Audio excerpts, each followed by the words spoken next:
All right, everyone, welcome to your first Softlock podcast for March of 2024. It's weird saying that considering the month is like already half over, but March really snuck up on me. I am, of course, one of your hosts, Jake, and joining me is the Pepperoni Meister himself, Jonathan. How you doing today, my guy?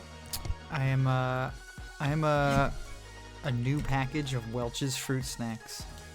Dude, I haven't had those in forever. I was always more of a Scooby Doo snack kind of guy, though. I was gonna say I am light blue Scooby Doo. Fruit snack. You gotta go with the Mystery Machine. Mystery Machine is pretty good. What color was the Mystery Machine? Green. Green. Yeah. Who's red? Velma or Daphne? No, I don't know. I don't think... Was there a red? I guess there had to be, right? There's always a red. Who makes that? Who Probably makes Daphne. Those now? Let's look this up. Scooby Doo. Yeah, investigative journalism. They changed. Fruit snacks. Because remember back in the day, some of them used to be like translucent and some of them were like creamy, but then now they're all the same. So yeah, now they're all pretty creamy. All right, let me see. Okay, I can't see anything worth shit. There's a purple one. Yeah, here's the Mystery Machine. Scooby Doo is light blue.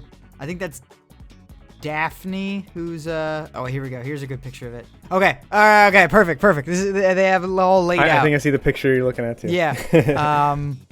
Okay. Daphne's red. Fred is yellow. Sense. Velma Makes is sense. Orange, and Shaggy is purple. And Scooby Doo is light blue, and the Mystery Machine, of course, is green. All right. And I got no qualms with this, except for Shaggy. Why'd they do my man like that? Is pretty fun. Oh, well, what, does he look bad? No, just like, why is he purple when there's a perfectly good green they're used for the Mystery Machine when they could have just used like blue for that as well? I guess because the Mystery Machine is green, but Shaggy is not green. Yeah, but if I asked you Shaggy's what not color purple do you think either. of when you think of Shaggy, you would say green. I would, because he has that green shirt, except for in that one TV movie where he had the red shirt. Right. I forgot about that. That was scary. I remember that. Cyber Now. Chase. Yeah. That was a weird one. Yeah. Those That used to be my movies favorite were one. Yeah, no, those movies were like pretty good. They had like good animation too, and they kind of changed up the designs of the characters. Like it was actually like I don't actually know if I watched it today and was like, yeah, this is a good movie. I don't know if I would do that, but I think it would hold up as a Scooby Doo movie. yeah, I think so. I mean, there's a lot of Scooby Doo movies. Yeah, they had those recurring like goth girl band members that definitely changed the trajectory of my life whenever I saw them. That is true. That is true. And now we have Scooby Doo meets Kiss. I forgot which about is that. like, yeah, Scooby Doo ! And Kiss, rock and roll mystery. Which I gotta say, how does that even happen? I mean, why not, right? They did a crossover with Supernatural as well. They had an episode. That kind of makes sense though. That's like, oh, yeah, I guess it makes a little more two sense. detectives and they're supernatural, like nudge nudge, they're supernatural like detectives or whatever, but like Kiss. There's that one with John Cena. They actually got him too. In so many kids movies though. That is true. That was that was probably around the time that he was in the Fred movie, yeah.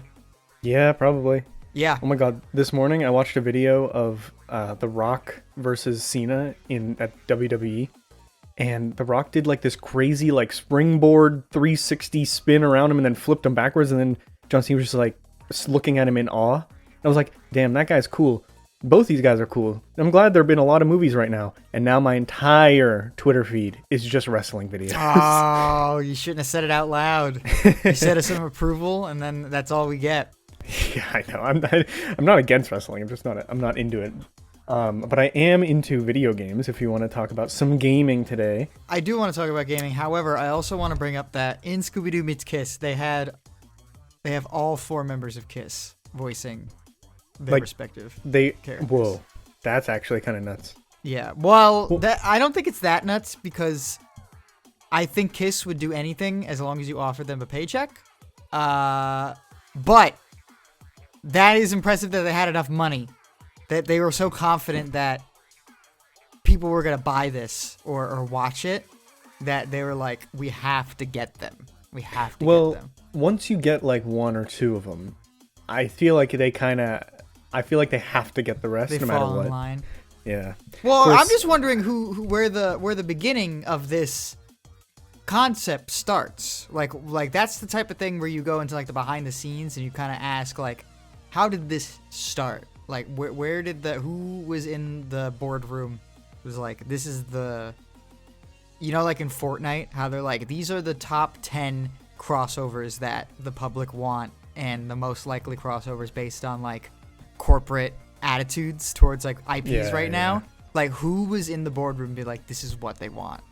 Scooby Doo fans want Kiss. I've been trying to look in the back end, like, because I was like, does Warner Brothers own the rights to like Kiss movies or something, or did they ever? I know Warner Brothers isn't in the music publishing biz, but like, did they ever dabble? And no, this just came out of nowhere apparently.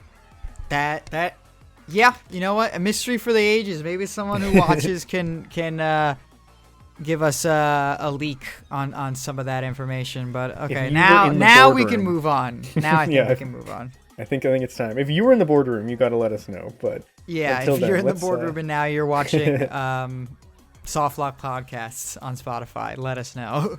Stranger things have happened. I guess that's true. Let us begin by talking about gaming, because of course pretty much every other week we're going to come to you with a podcast. Usually we're doing a deep dive into a specific gaming topic. Sometimes we're doing a mini cast where we're just shooting the shit. Today I think we're taking a little bit of a break from the hard-hitting journalism that we normally do whenever we talk out our ass for 2 hours, and we're just going to talk out our ass for 2 hours about nothing in particular. Yeah, we're going to try something a bit new today. Let's see if we can even do it. If there's any two people that have the gift of gab specifically only for each other, it's me and you. You know what I mean? That's true. I can't hold my end in a conversation with like an adult on a bus, but if I'm sitting with you on a couch and someone brings up like Monster Hunter World, I feel like we're 3 hours later. You know what I mean? Yeah, that is true. I can something I've kind of realized, that I think I could talk to anyone unless they're awkward. Like, if they're awkward, I just can't do it. Because I'm already awkward, but if they talk to me with no awkwardness, I could follow suit. Like, I can follow their steps pretty accurately. But if the person I'm speaking to is awkward, it's over. There's just no relationship. I can't do it. Thankfully we don't have that.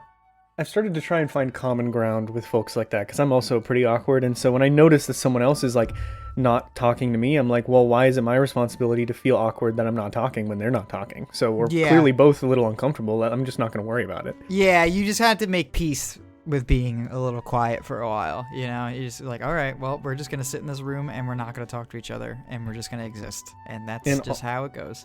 Honestly, meeting someone new is kind of like a comedy movie where you just kind of have to throw out jokes over and over again until one of them sticks, and then you can talk about that for like 2 hours. Yeah. And as you the more and more you're friends with someone, like the more the courtesy laughs kind of go away. Like at first when you kind of make jokes with someone you just met, you think you're like, they laugh at your joke because you made a joke, not because they think it's funny, right?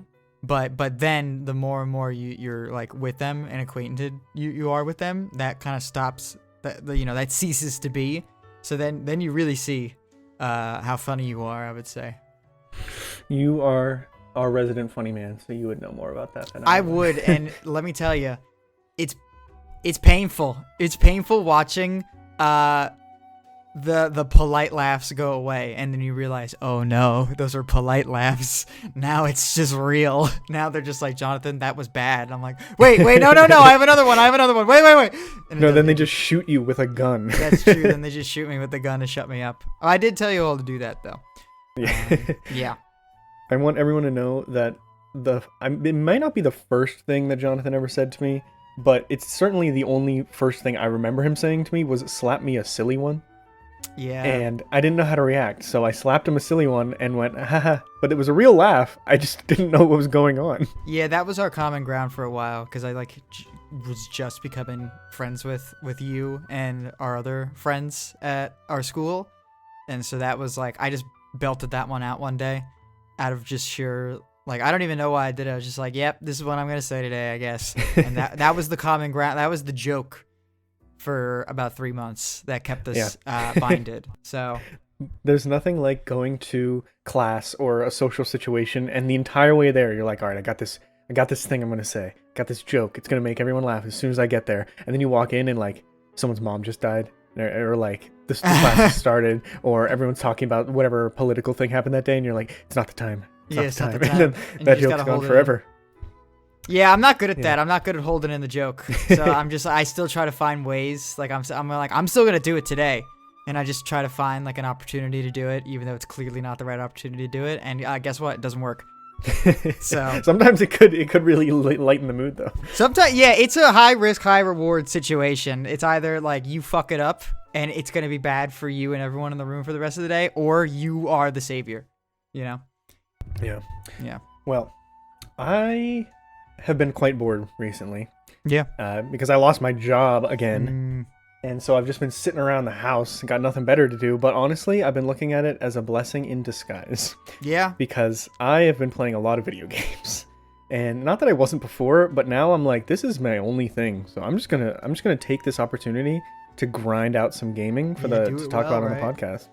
Yeah, yeah, absolutely. and you were working your dogs off in the in your previous role, so you know some would say you earned a big Hopefully. break. Hopefully. You know, yeah.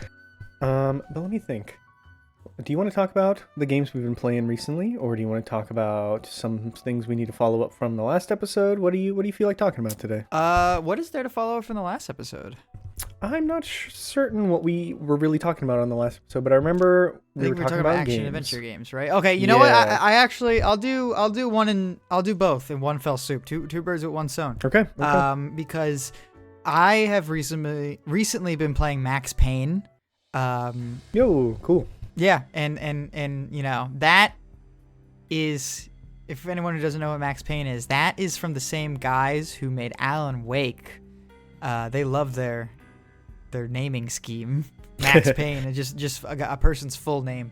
Okay, but it's also describing what you're doing in the game. You're giving people Max Payne. That is true. No, I think Max Payne is way better of a title than Alan Wake. Not to say that Alan Wake is a bad title, but Max Payne is just like, there's that episode of The Simpsons where Homer legally changes his name to Max Power, and that's like the plot of the episode. And it's just like that. It's like, oh yeah, Max Payne, dude.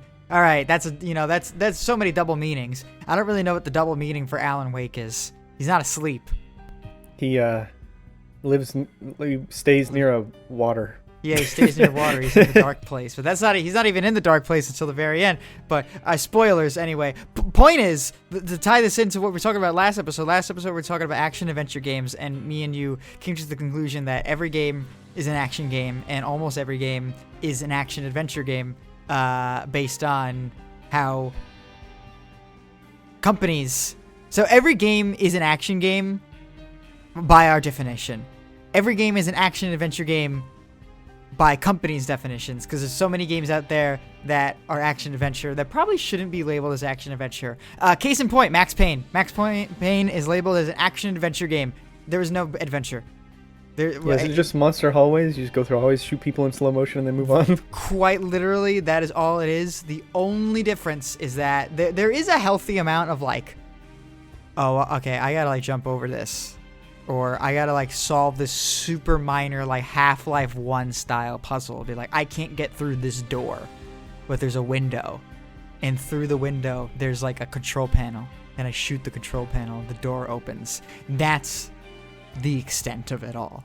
But that's enough for it to be action adventure, I guess. What's the adventure? I figure out how to open the door, and I don't know how I really feel about that, but that's what's been on my radar recently.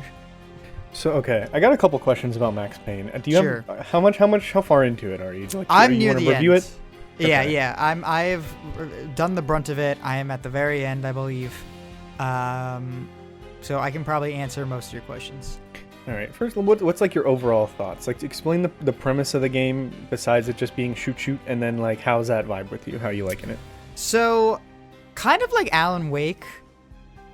So Alan Wake was really funny, and it's really appealing because it's super cliche, I would say, but it's kind of transformative with its cliches. Like, it leans into all of its cliches, but it's like very transformative in the same way, where it's like, yeah, we know we're being cliche and we're leading fully into it, but that's kind of the point. Like, you know what I'm saying? Like how Alan is writing the book, and he's kind of making it so things are sort of paint by numbers in a way, and like that's sort of the plot.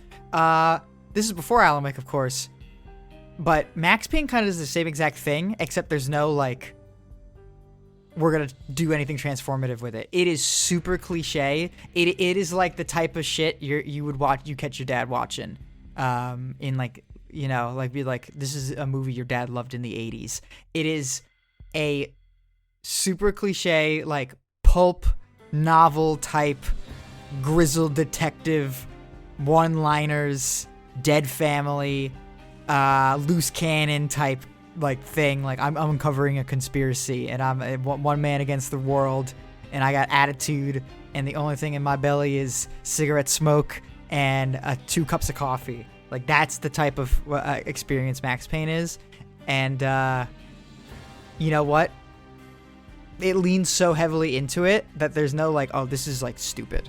This is just super cliche and stupid. It leans so heavily into it. Like that's part of the charm, because the story is actually told through graphic novel panels, and Max is always narrating like a crime novel or like a noir film type thing, where it's like he's talking about a really bad blizzard, and he goes like, the ash of the heavens was coming down like an apocalypse. Like he says shit like that. Like that's like the entire game. It's really funny. It's really easy to get into it, I would say, because it's so simple and it's so tongue-in-cheek. I really, really dig it. And I know that Max Payne 2, I don't know if Max Payne 2 stays with that like trend, but Max Payne 3 seems to be very different. I don't know if it does any of that shit, but I'm kind of excited to see how that goes. But that's kind of like the story draw to it. And then other than that, it really is, it is a action shooter computer game from, you know, the early 2000s, like through and through. You are going through and you're shooting things. You go into slow-mo, do half-life style organic puzzle solving, and then you move on with your day, and that's it, you know?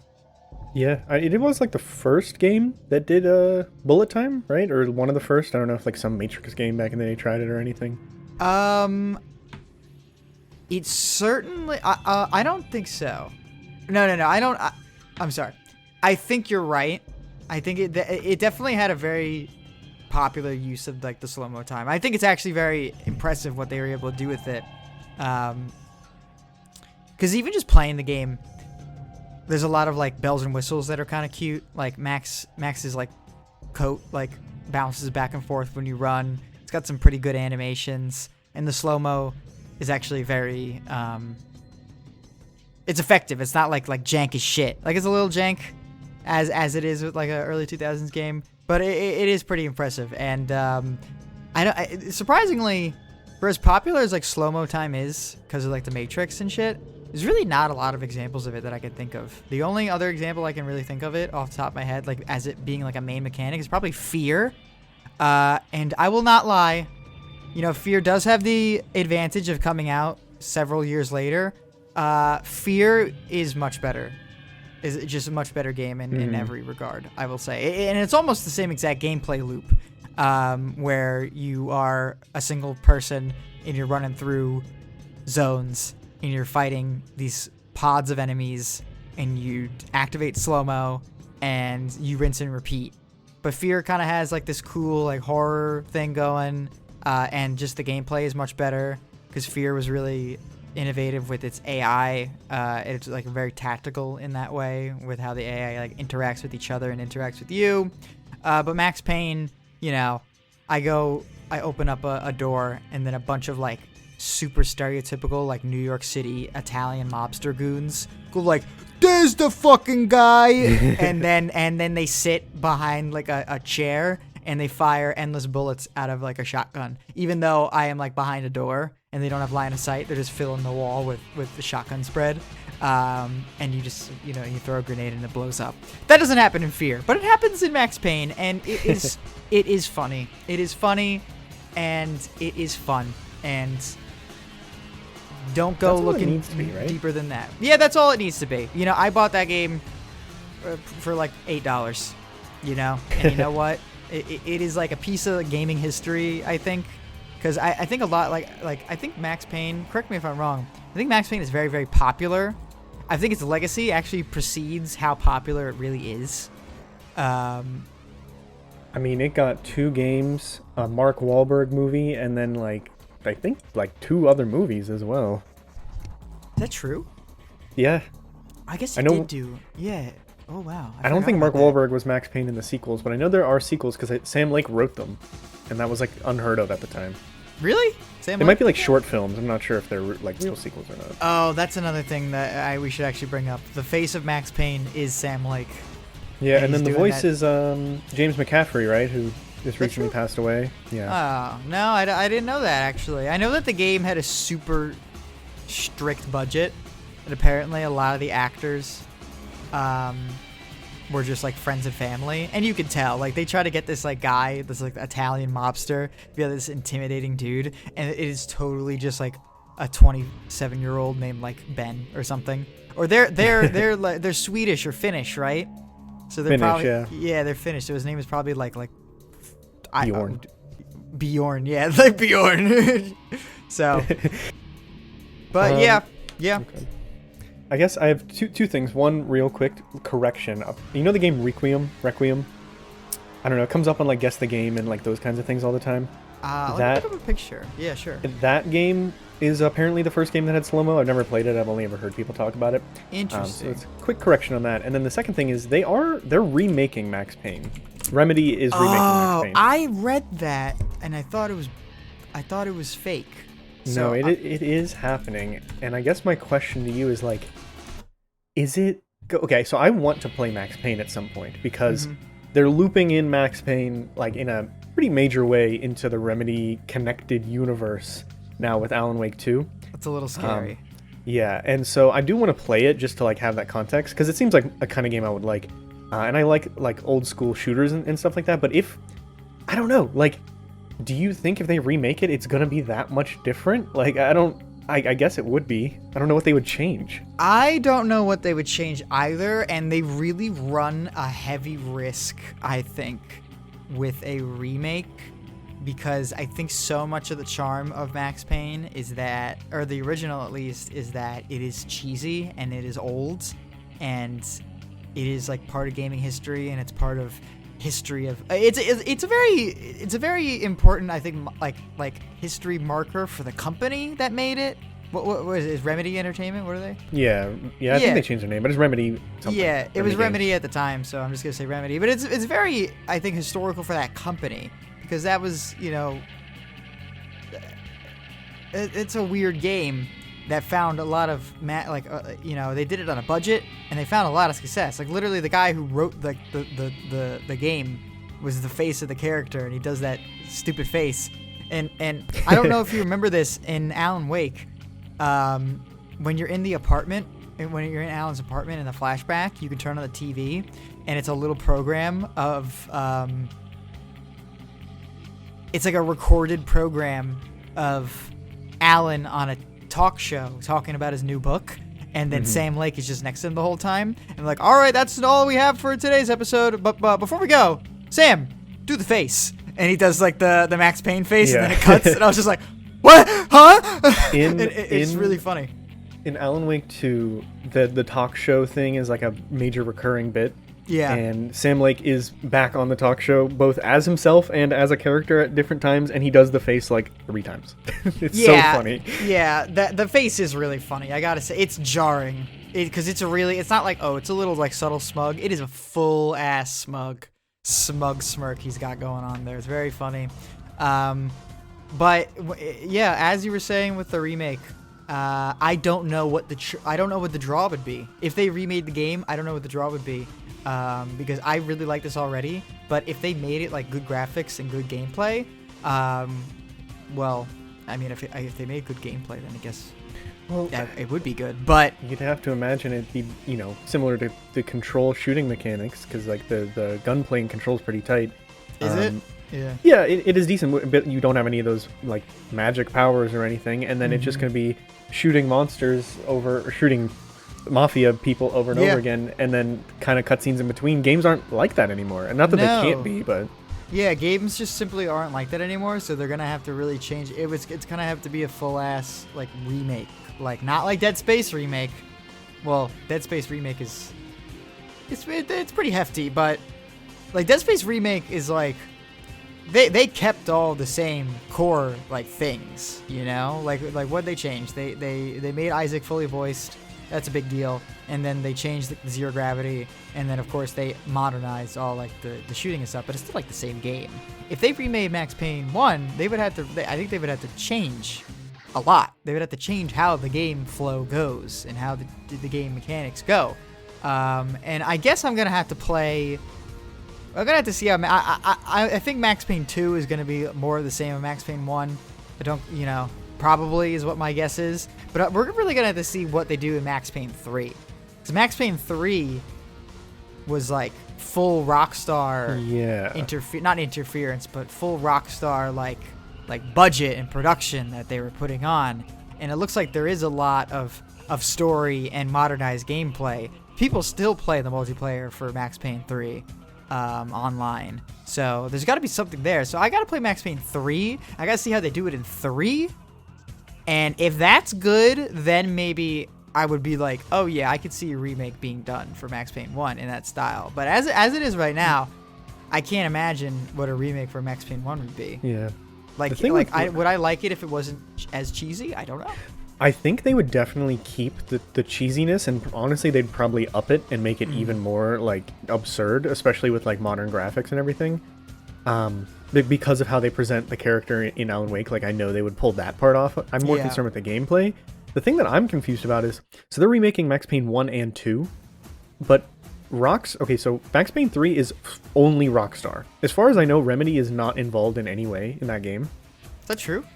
I think so. Like, it's developed by Rockstar Vancouver. I'm assuming they might have had some consultation or anything, and they're going to use Sam Lake's face, so like, got to have some involvement, but I'm pretty sure it's just Rockstar. Okay. So then my question is, do you think they would adopt things from Max Payne 3, even though they aren't the ones that made it? Since Rockstar owns the license to all 3 games now, maybe Rockstar would in some way like influence them to make it more like that one. I don't know. It's a whole thing. It's kind of messy as well, because I think Remedy and Rockstar are in a lawsuit right now for their like logos or something. Yeah, I would believe that. See, that's the difficult part. And I think that if Max Payne 3 was successful, I don't know if it was successful. I'm pretty sure it was, like at least moderately successful. And Remedy is now on the charge again. I think they kind of would have to put away a little bit of a like an ego then, and be like, okay, I know we weren't involved in this game, but it clearly worked, so we can't just be like, no, we're not going to take mechanics from that. Assuming that they can legally do so. I think if Max Payne 3 was well received, then they should kind of follow in its footsteps. Or if they think they have a better idea, then that's fine too. But I don't know. The thing about making a creative action game is that it's kind of hard to, at least for me, it's kind of hard to theorize what a creative action game could be until I see it. Right? Like, I can't think. You're doing the same thing over and over again. That's the definition of like what the game is. You got to find ways to spice it up every time, and there's only so many ways. Yeah, and Max Payne 1, it is the same core shooting the entire time, but it actually does keep itself interesting through like its design and how it breaks up its like encounters and stuff like that. They'll have just like, here's a section of the game where you are operating a big crane, and the crane is taking you from area to area, and then there's like barely any cover on the crane, and then there's people and things shooting at you from a faraway distance, but you have a sniper, so you can shoot them from a distance before they even see you. Like, that's how they kind of make it interesting. But I wouldn't have thought of that at all. So they have to make it creative. They have to make the core shooting good, and then they have to make the actual design creative and engaging. And I gotta say, Max Payne 1 is a long ass game. Action games now, I feel like, not now, but like probably ever since Call of Duty came out, and like the really popular ones, like probably Call of Duty 2 or 3, I think action games lengths got like super short, like below 10 hours. But Max Payne is pretty goddamn long. I'm like, oh, this is probably the end. And I'm like, oh, it's not the end. I'm like, if this was a game released in like 2013 or something like that, this game would have been over. Yeah, I didn't think it would be long because it's old, but that's surprising. No, it's pretty long, and you know what? I think it's because they don't have a multiplayer, so there's no like, what are we gonna do with player retention? Yeah. They were just like, no, we have to just make it a game. We just have to make it a normal length game because there's no other place for our players to go to. This is it. Yeah. Well, that's cool. I definitely think I'll check it out at some point. I was kind of waiting for the remake, but they haven't talked about it since 2022, so I'm like, is it even really still happening? Oh, I'm sure it's gonna take fucking ages. You know, if Alan Wake 2 took like 12 years, 11 years, you're probably gonna wait a hefty amount of time, I bet. Plus, I think Control 2 is soon, so they're probably finishing that up first, right? Oh yeah, there's Control. I forgot about that. Then, you know, I don't think Remedy is really big, especially if Sam Lake is like involved in like most of the projects. So there's not a lot of like staff to go around. It doesn't seem like. Honestly, if you were interested in playing it, I would just get it on the Xbox store while it's on sale and just play it. It's like it's so easy to just start playing and jump into, you know? And that's it. And I think there is I think you would appreciate the history of it. Cuz there's a lot to draw you into it. You know, and I'm looking at the Wikipedia right now. You know, Max's standard outfit from the first game on display at the Game On exhibition at the Science Museum. And I'm looking at his outfit. It's just like suit pants and then like a stupid shirt that I would wear or like Kramer would wear in fucking Seinfeld and then a big leather jacket. I'm like, that's funny. Like, that's just like, I don't know. It's just good, simple fun. It's good, simple fun. And then you get like the benefit of it being part of gaming history. So then you kind of feel like you're sipping fine wine when you're definitely drinking. You feel like you're drinking fine wine, but you're definitely drinking sparkling cider. You know? So. All right, cool. Yeah. Looking forward to checking that one out. Hope you finish with the series so I can keep asking you questions. Because honestly, I don't know if you've ever had this. This happens a lot with movies with me, but playing Alan Wake and Alan Wake 2 was the first time that I played games where it made me be like, oh, I wanna play everything this company has ever made to like know exactly what's going on here, like how they came to this moment, how they developed, how they progressed gaming history. So I am into Remedy and I want to check out their stuff. Yeah, and I think I don't think a lot of companies get that honor, and I think it's very cool how they've done so much of it like so far. You know. All right, it's time for me to info dump. Because I've been playing Final Fantasy VII Rebirth. I've been waiting for this one. You've been. I've been waiting for you to talk about it, not that I've been waiting to play it. Yeah, which is surprising to me, but we'll get back to that. But I wanted so badly to finish this game before the next podcast because, as I said, I'm unemployed. This was my full-time job for the last. Okay. Yes. And after 85 hours, I am still not even close to done with the game. Really? And outside of a few choice moments, which I will talk about later as well, I have enjoyed every minute of it. Oh, okay. Right now, so it does follow, not, obviously not 1-to-1, but pretty much beat for beat the plot of the original game, as I think you would expect. Right. So you start the game, leaving Midgar, heading towards Calm. Well, actually, I think that was like a post-credit for the DLC or whatever, but like you start in Calm, and then, as far as I know, the game ends at City of the Ancients. And so I've made my way through all the major towns, all the major areas, and I'm currently fighting people in the Temple of the Ancients. So I'm getting towards the end of the game. Okay. So, how do I want to take this? I think, so far, obviously for me, the story of a game is a big part of how I receive it. And then, with that, the end of a game is really important to me. So, take everything I'm saying here with like a grain of salt, is that everything I'm saying is true. But if the ending of this game is terrible and the last few like dungeons or whatever are terrible, it honestly might shake up my perception of the overall game. But for now, I think this is a phenomenal game. I don't think it's as good as the remake, but it's pretty damn close. That's kind of what I've been kind of picking up on. I don't think people are as it's been very well received, but it just doesn't seem as well received as the original Final Fantasy VII remake. I think for me at least, I don't know. I've been trying not to listen to too many reviews or anything because I don't want to get spoiled. Right. but for me at least, it's like they kind of, it's hard to match Remake, because for that they took, what, 10 hours of the original Final Fantasy VII and made it into a 40-hour experience that's all self-contained linear story with like constant progression and dungeons that are very varied despite being in the same like area. Yeah. And then in this part of the game, they're taking pretty much like a majority of the game and making it into a remake. And it's also open world. And it's also like they added so many systems that weren't in the original, that they added so much and expanded so much that I feel like some things kind of slip through the cracks. Okay. And especially if, I mean, I don't know how well you remember it, but in this part of the game, but from like until you start Disc 2 in Final Fantasy VII, you're on a globe-trotting adventure. You're going to so many different towns, you're meeting so many different people, you're learning so much about the story and everything, but honestly, not much of consequence is happening. Really. No.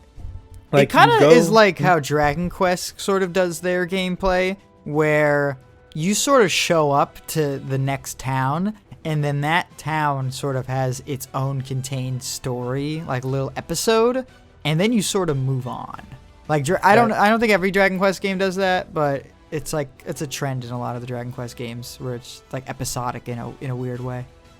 Yeah, and so for me, I think that's why this one is kind of like on the back foot just from the start, because the first game, that whole opening section is one complete story, pretty much, that has, you know, unique enemies. You get to learn all this stuff, you meet all these new characters, see all these new bosses and everything.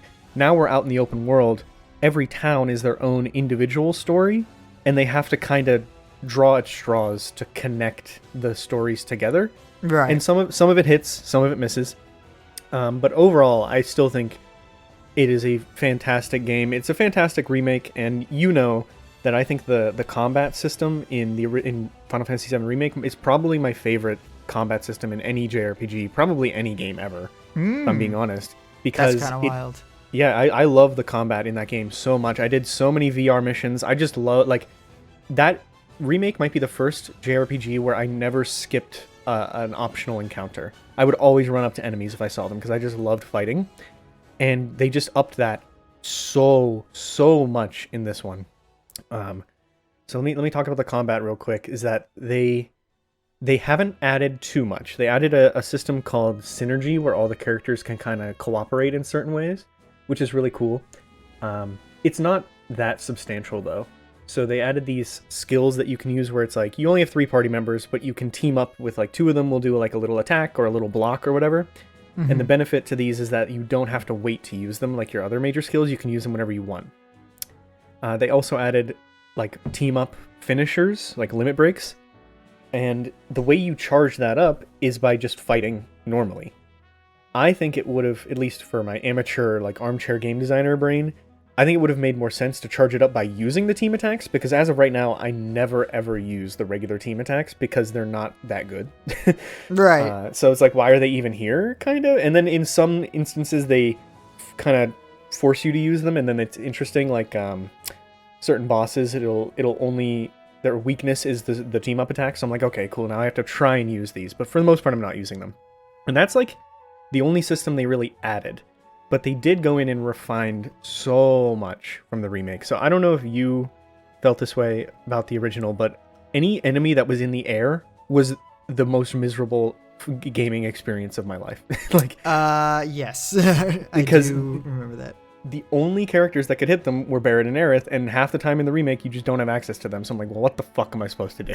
Yeah. They completely retooled Cloud's moveset, since you always have to play as him, so he can now fight in the air, and it's very fun to fight in the air.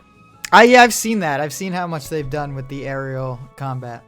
Yeah, it's pretty much just Cloud that got that. Like, the other characters did get a glow up, so now Barrett can charge his attacks way faster for a variety of reasons, and then Aerith doesn't suck anymore because she has a teleport, so she's not always just getting, like, beat down. Tifa didn't get too much change to her moveset, but she's just overall, like, everything's a little snappier. Right. And then you get 3 new party members, just like you did in the original. You get Yuffie, Kate Sith, and now Red 13 is a playable character. And so Yuffie was in the DLC, and I loved playing as her, and she's just as fun in this. And then Red 13, they gave a lot of really cool stuff that actually makes you block, because I feel like blocking was like like overpowered in the original, so I tried not to do it, but with him it makes sense. And then Kate Sith, I don't know what the fuck's going on with this guy, man. It's just like he was in the original, where it's like all just random chance, so I don't use him. I do like Kate Sith. He's very funny. I'm surprised you can't play as Sid and Vincent. So by the time this game would end, assuming it ends at City of the Ancients, like they said, you wouldn't have met Sid yet, but they do some creative stuff to kind of loop him in to the game early. Right. But he's not a party member. And then Vincent, I only recently just got, so I don't think he's going to be a party member. In fact, I was going into a major encounter, and he was kind of sitting out front, and I talked to him, and I was like, okay, what's going on here? And he said something like, you're going to have to do this one on your own or something. And I was like, oh, man. So I talked to him again, and he was like, expectations can often lead to disappointment. So I'm like, okay, he's not going to be a party member. All right, well. maybe in the next game, because there is one more coming up. Yeah. So yeah, all the characters got like major retooled. They're all very fun. I don't know about Kate Sith. He's probably fun. I just have to take the time to learn it. But it's just that same combat, and it is amazing. I love it. Let me think. Story stuff, and then I'll see if you have any questions. Sure. So the whole shtick with the remake of Final Fantasy VII was that you could play it having not played the original until you get to the end, and then you're like, well, what the fuck did I just play? Yeah. That is still true here. And I assume that it's going to be like that by the end, where I'm like, if I didn't play the original, I have no idea what's going on. But I've gone through 9 major regions of the game, and the story is playing out the same enough that if I never played the original, I would be perfectly fine having played this. And I was worried because of the way they left things off, where it's like, we're changing things, and things might be different this time. And they are different, and things are changing a little bit, but in a way that if you're confused as someone who played the original, then you're supposed to be confused, even if you hadn't played the original, if that makes sense. Like, anything new is supposed to be confusing, and hopefully that all pays off. I'm a little worried about where the story's going. I don't want to spoil anything. Okay. They added in a new political, subplot. So it's like Star Warsy. Oh, I see. So it was kind of there, like barely there in the original, but they're really expanding it, and like major things are changing to push it forward. And then they also added this weird subplot that has to do with like the weird ghost things from the original, and like how things are changing, and Zack is being looped in from Crisis Core, and I'm like, this is a little bit Kingdom Hearts in my FF7. Yeah, that's what I was thinking. I was literally just gonna say that comparison, you know. I mean, it is the Nomura wrote the story, not the story, but he wrote the scenario for the trilogy and for Kingdom Hearts, so like you're gonna get some of that. Oh, did he? Well, that makes sense. So I'm hopeful, because I enjoyed Remake so much, but I am getting a bit nervous about where this is gonna leave us off at the end. Right. The last thing I'll say is the characters were my favorite part of Remake. I loved how the characters were written. They felt very well localized. It wasn't like direct translations for everything. They use swear words. They make jokes that are like pretty English centric, and I really enjoyed that. And this time the characters are just as good. Some of them are even more emotionally impactful.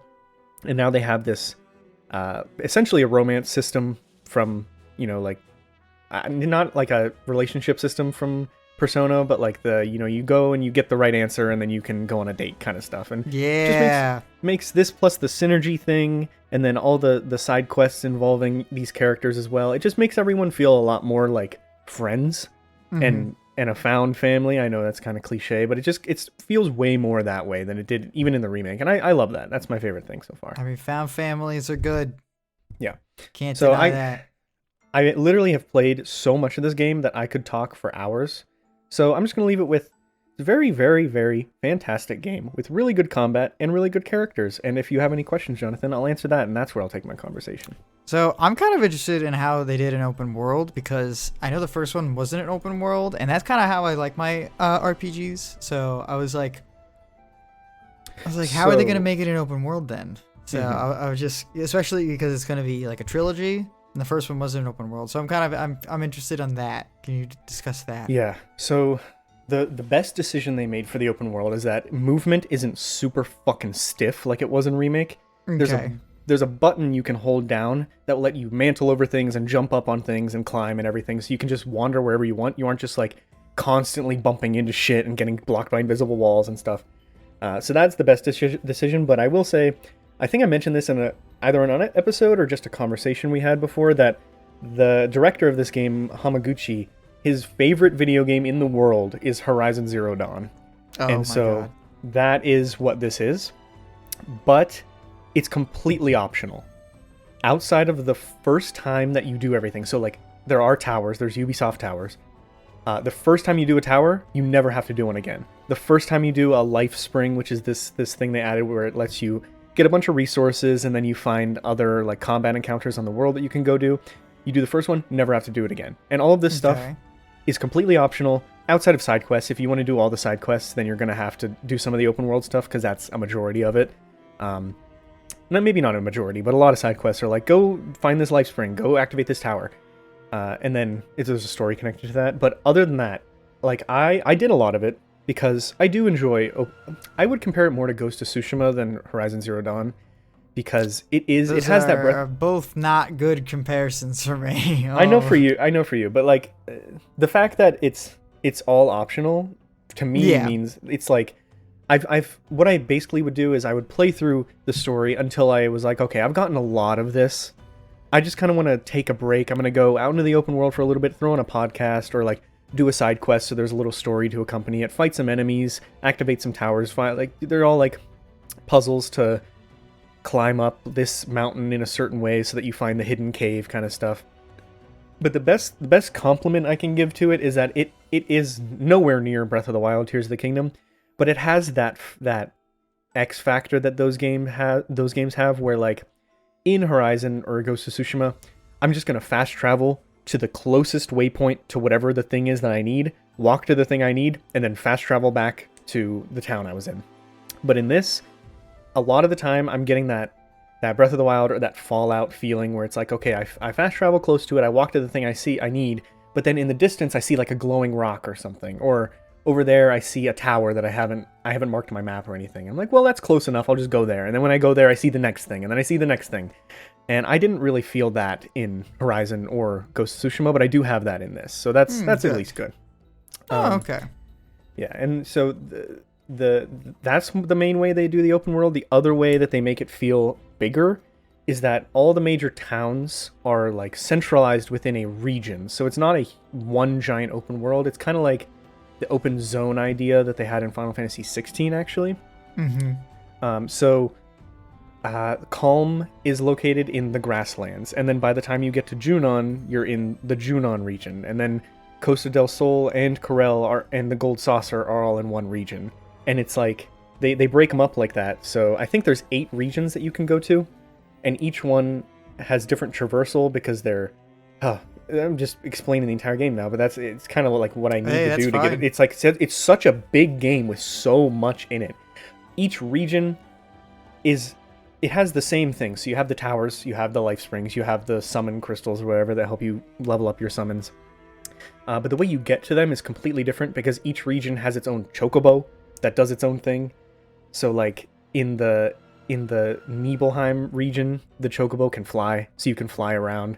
In the Gongaga region, the chocobo can jump on mushrooms, so you can jump from like one side of the map to the other really fast and get to secret things that way.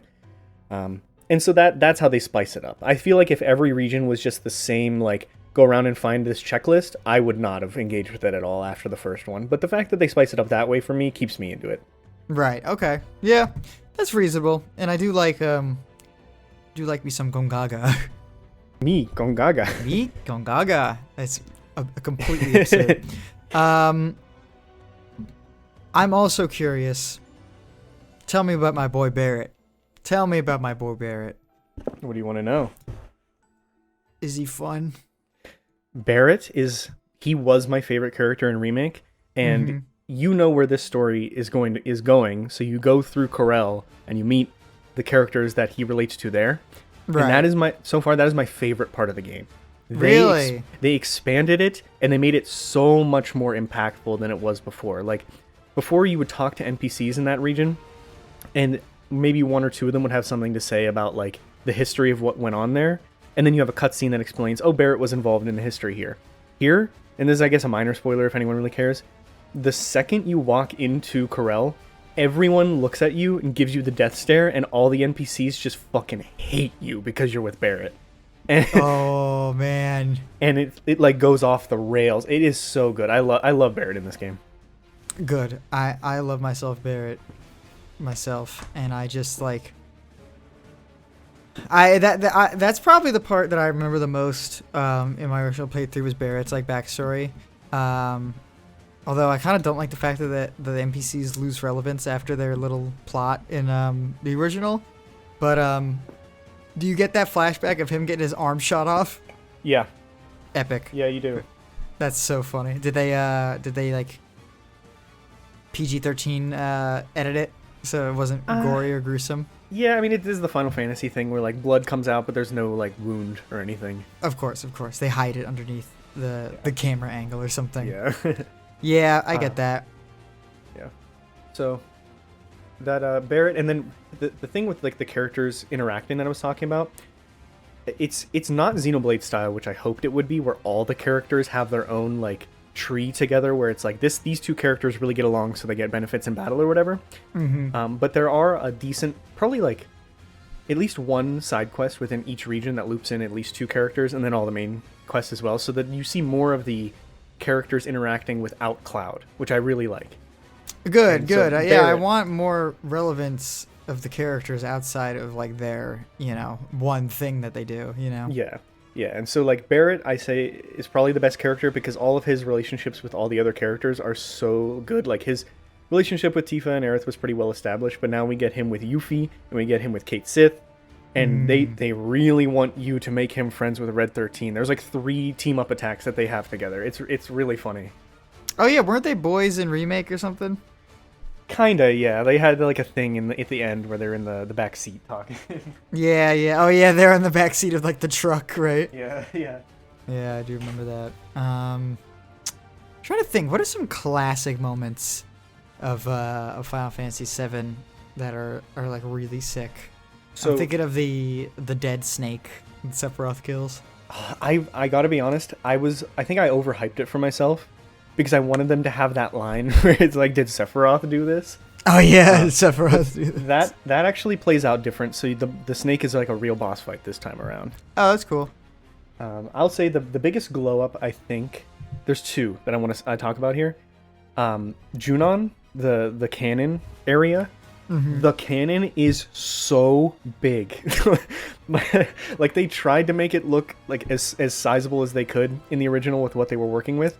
When you look at it on the map, it's like the size of like a quarter of my television is just the cannon. The cannon. Yeah, that's the seaside village, right? The seaside city? Yeah. And then you do like the dolphin thing. The dolphin looks really good for some reason. The dolphin. Do you do the CPR minigame? No, so they reference it though in a really funny way, and I was like, come on, something really important and like dramatic just happened, and now we're gonna have this like stupid CPR moment.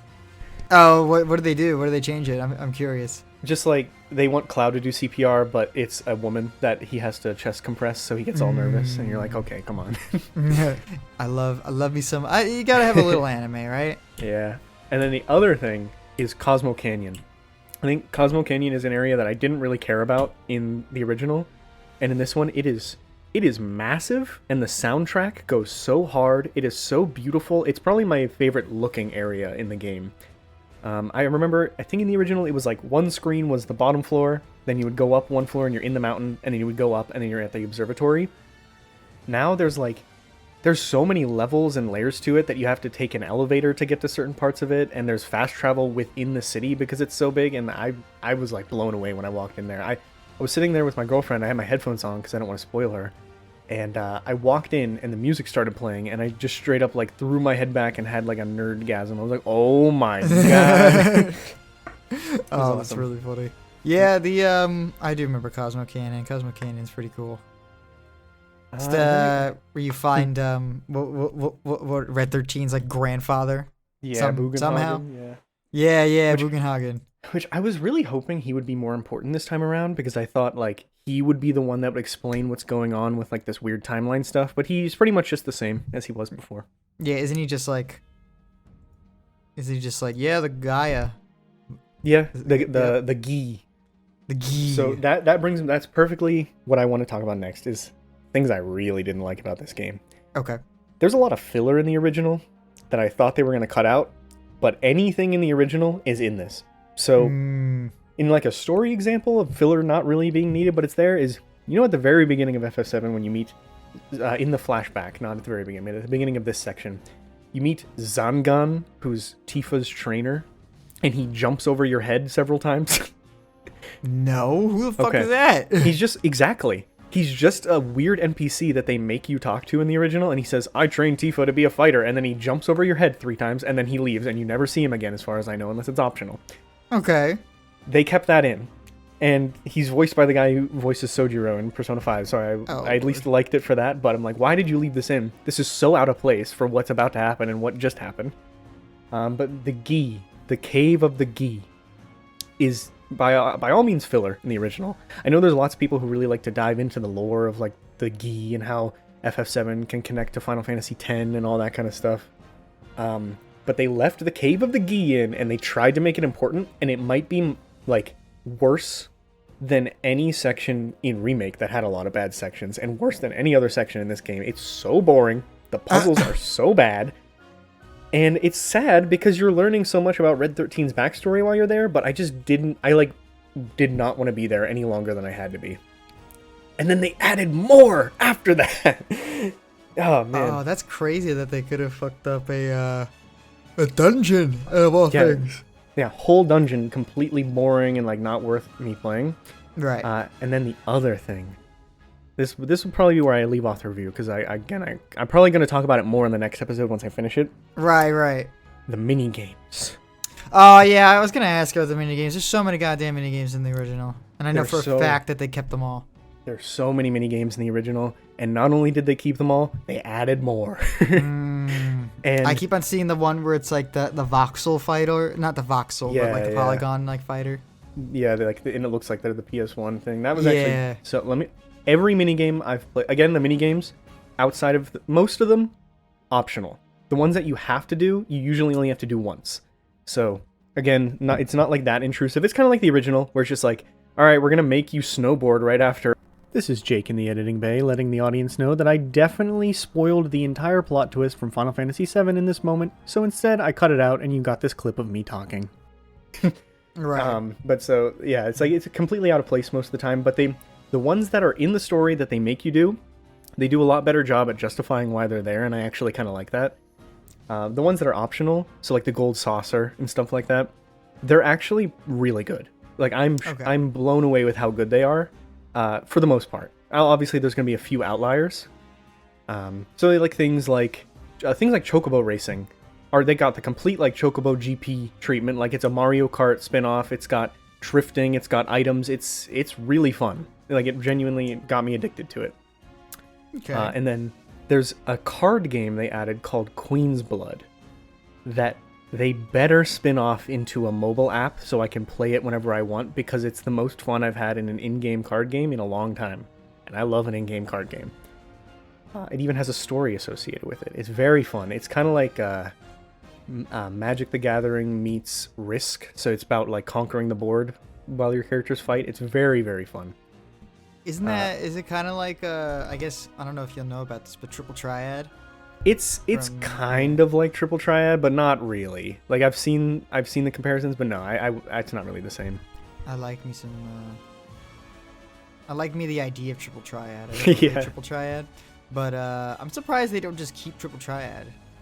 Yeah, me too. They just keep trying to make more like versions of like a card game or something like that. But everyone just loves Triple Triad, and then I think they made Tetramaster for Final Fantasy IX, and everyone's like, Tetramaster is fine, sort of. Like goddamn, let's keep Triple Triad. I don't know. Queen's Blood might be the new move, because it is really fun. Like it's basically it's like your cards have, it's like Marvel Snap. So your characters have a number, and then there's lanes, and whoever has the higher number in that lane wins. Right. You can block your opponent from putting cards in that lane by conquering the board. So it's like about like strategic board control as well. Very fun. There is one mini game though The ones that aren't that good, you know, the boxing one or Fort Condor or whatever. I'm like, yeah, they're unintrusive. I don't have to do them. They're amusing for a little bit, and then I move on. Right. There's one that's pretty important, which is the you know, there's like that mini game where you feed the Moogle in the original. Oh yeah. They made that part of the open world now, so every region has a Moogle hut that you go to, and you have to chase baby Moogles into their house. And it is the most infuriating fucking minigame I've ever played in my life. Every time I see a little mushroom on the map, I avoid it at all costs. It is so frustrating. And it's not necessary. It's not necessary. It's not mandatory, but you need to do them to help level up your weapons more than just like fighting. You get like these books that raise your SP or whatever it is by a decent amount. So I'm like, oh, but I want that, but I don't want to play this mini game. I really don't want to play it. So yeah, avoid the Moogle huts if you play this game. Please Alright, don't do that to yourself. Yeah. Damn, I didn't think I had to raise Moogle. Are you talking about chocobos or Moogles? So Moogles, yeah, they kind of took out the chocobo breeding thing and replaced it with like you wrangle them in the wild, and that sucks as well. But like Right. you only have to do it once, and then you're done. Yeah, I thought that Moogles were pretty. I thought they're pretty smart. I didn't think I had to tame any Moogles. Yeah, they also redesigned them, and they look terrifying. You look up FF7 Rebirth Moogle, and you're like, what that's not a Moogle. What the fuck I is know. that? Didn't they fix it in 16 though? Yeah, they did. Yeah, they looked fine in 16. But then yeah, they got them the big ass nose, but like they got like the they got the giant nose, but like kind of weird eye. They kind of look like a koala. Yeah, Yeah, they got weird eyes and weird mouth. I don't like it. They're not supposed to even have mouths. No, I'm gonna look up Final Fantasy 16 Moogle. Yeah, that was my boy Moogle's Nectar. cute. He was funny. Yeah, see, that's a Moogle. That's what I think a Moogle is. Well, I think it probably needs to be a bit bigger, I guess, but that's mostly a Moogle. Yeah. But yeah, like the mini games are fun. There's one that's just Fall Guys. There's one that's just the motorcycle race from Remake, but with a high score Yeah, attached to it. motorcycle race is pretty good. Yeah, there's just a bunch of mini games. All of them are really fun for the most part. And then there's some that I will never play again in my life unless I try to get the platinum, which I might. Well, I mean, every Final Fantasy. That's not true. I was gonna say every Final Fantasy has a weird ass. What's it called? Mini game. That's not true. A lot of the classic ones don't. But then I'm thinking about Final Fantasy. I'm more thinking of like 10 and stuff. Where 10 has the Chocobo obstacle course. That's really funny. I don't know if you've ever seen that. I have, yeah. No, it doesn't have a lot of weird mini games. Surprisingly, 15. I can't think of a single one besides the optional Chocobo racing, which is actually pretty good. But there is, they do have in 15 fishing. I did. They made a VR game out of it. Yep, because it is a full-ass fishing game. All 4 characters have like a hobby skill that's like their thing. And Noctis's skill, the main character of the game, is fishing, and it is truly astounding. I think every game, like so many points, so many extra points go to a video game just for being like, here's a really varied and fun fishing game in your fantasy game. I'm like, give it to me. Yes, give it to me. Every game, to me, every open world game, especially fantasy game, is a little bit better when they put in a good fishing mini game. No, yeah, I do love a good fishing minigame. No fishing minigame in Final Fantasy VII, surprising enough. Yeah, and you know what? Because they already perfected it in 15, so it's okay. True. They could have just lifted it and put it in here. That's true. That's also true. But then who would have done it? Can you imagine cloud fishing? I can't. I can imagine Barrett fishing. I can imagine bear fishing. I can imagine... I can imagine him fishing, but I can't imagine him having a hobby out of fishing. I feel like he'd be like, this is too much sitting around. I can't do this shit. But yeah, that's my impressions of the game so far. Really good game. Got some problems, but what game doesn't? So definitely gonna be one of my favorite of all time, but probably not gonna make it into like the upper echelon if I had to guess. Yeah, reasonable. And you know what? Yep, that's all right. You play any other games you want to chat about? My ass has been playing Shovel Knight. Ooh. And and that Interesting. that is a one of the indie games that we all have heard of at least once, if not played already. Yeah. I mean, the thing with Shovel Knight, to me, and maybe this is anecdotal, I'm going to see if my experience matches yours. I feel like every single person who plays games knows who Shovel Knight is. Right. But people who don't play games, it's like a 50-50 chance whether they're going to recognize Shovel Knight or not. And that doesn't make sense to me because I've asked so many people who play games if they played Shovel Knight and they said no. And they said no. It's because it is still an indie game, so it can be it's a pixel indie game too, so it's not gonna be like, no matter how let me think.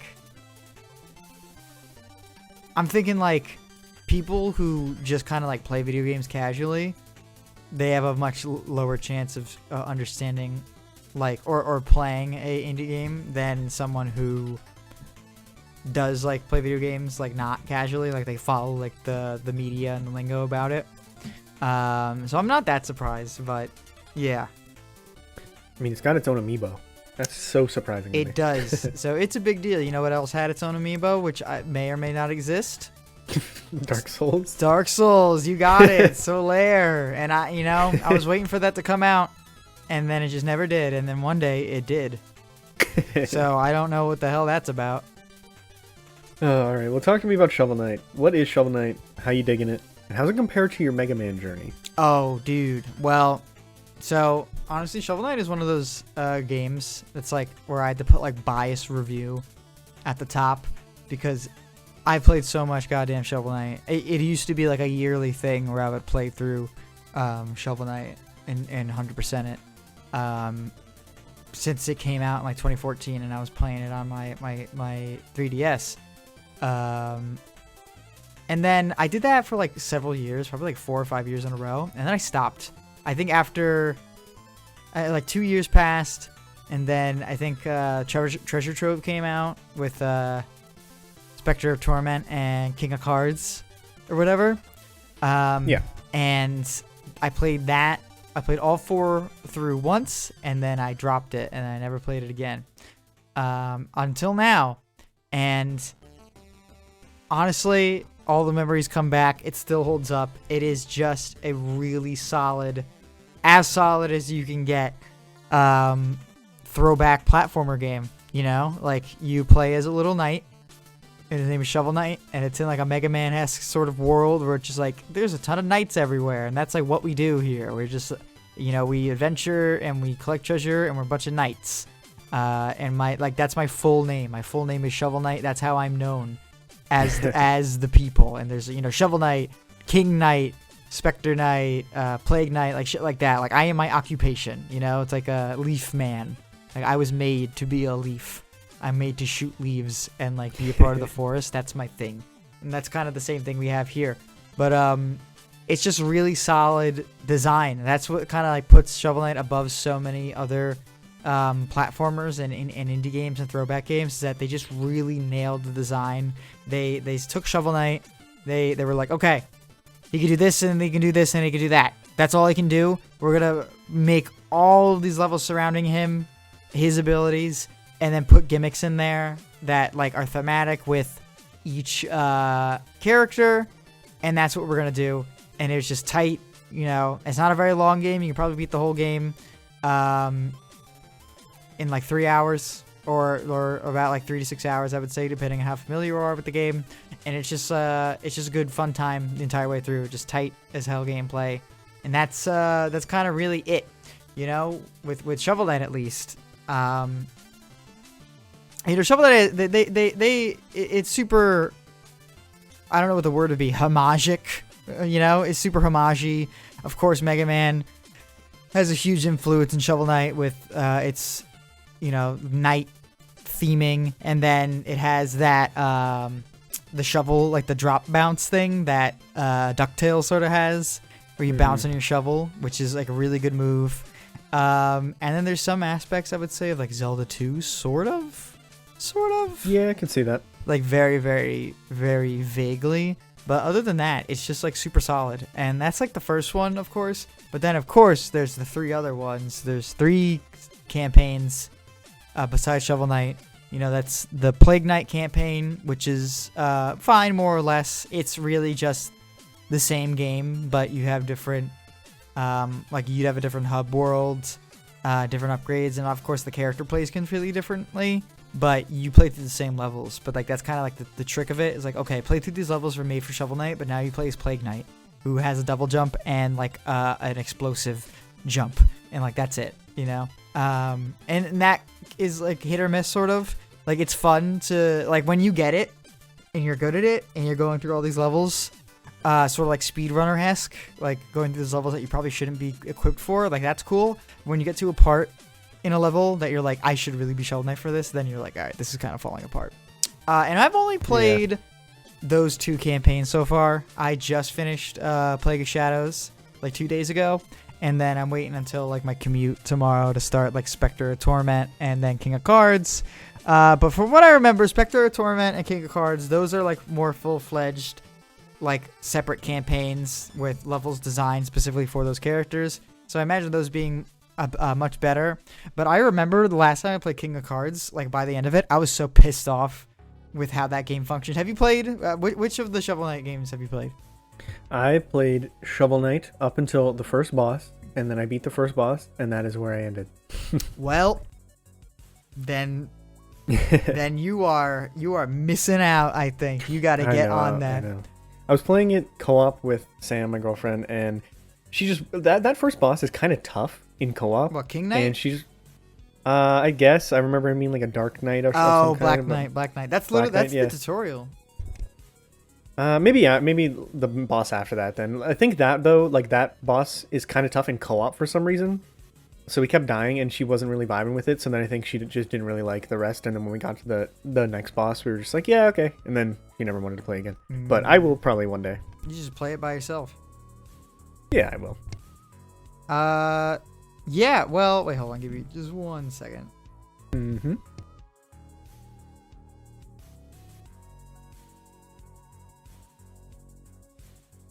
Okay. What was I saying? What are you playing it on? Oh, I'm playing it on Switch. How's the Switch version run? Fine. Switch version runs great. It's a great port. It's probably the definitive version of the game, pretty much. Cool. But yeah, I'm excited to get the other characters up and going and playing their campaigns, because I played through so much of Shovel Knight and Plague Knight. I probably played like their campaigns like in total probably like almost 10 times. So I'm kind of like, all right, come on, let me play through the ones that I've barely played. And I'm really excited to play through King of Cards, because King of Cards is King Knight and he's just funny. He's just like just an asshole. And it's a prequel, and it's completely different from the other 3 campaigns. You pretty much fight all the same bosses in Shovel Knight, Plague Knight, and Spectre Knight's campaigns, but I think Spectre Knight has them get like upgraded, or they're a bit different because it's a prequel, so it's like they're a bit different. But then you're still in the same world, and you're still in the same like levels, sort of like not this. The levels aren't designed the same, but it's still like you're in the ice level, you're in the graveyard level, blah blah blah. And then there's King of Cards, which has just nothing to do, absolutely nothing to do with like the rest of the stories. And you are just King Knight, and you just want to become a king. You want to be the King of Cards. And there's this like game. There's speaking of card games, as we were just talking about with what was it? Oh yeah. What was Queen's Blood? Queen's Blood. I was gonna say Blood Queen. With Queen's Blood, you know, there's a whole card game called Joustus in King of Cards, and it is sort of hit or miss. But the whole thing about King's Knight's campaign is that you're just like, I'm gonna be the King of Joustus, and I'm gonna be the best card player ever. And then it somehow ties in to the story at the very, very end. But for the most part, you're just like, look at this asshole. That's awesome. Yeah.